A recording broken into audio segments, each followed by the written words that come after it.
Presented by ABS Entertainment.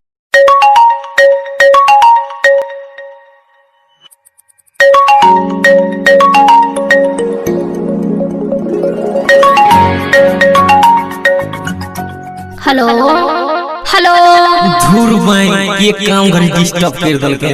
Hello hello हाँ के बोले छी?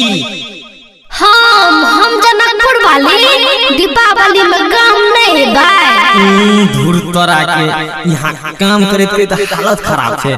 तोरा गाम आवे ना मार छा बोला न की भला दलिया सुनो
देख ली हो दिवाली के नजारा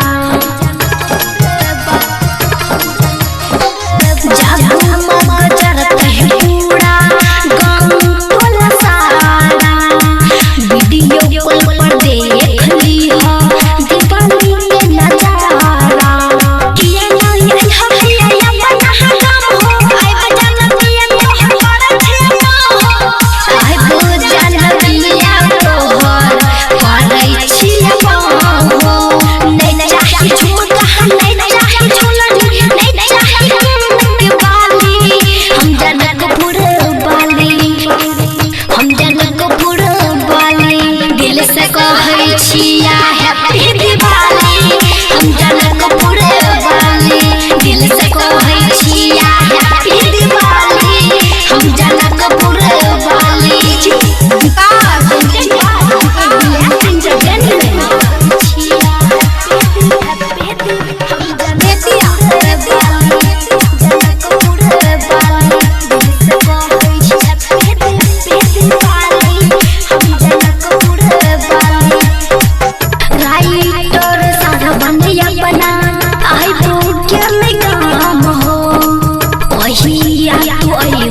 बोला अनु के सजान हो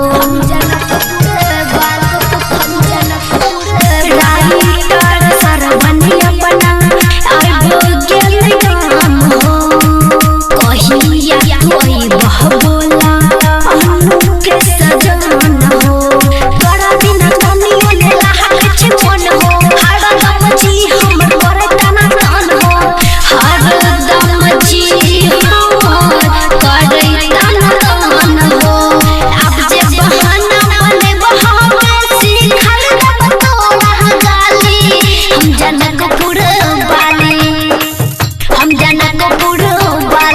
दिल से कहै छिया हैप्पी दिवाली।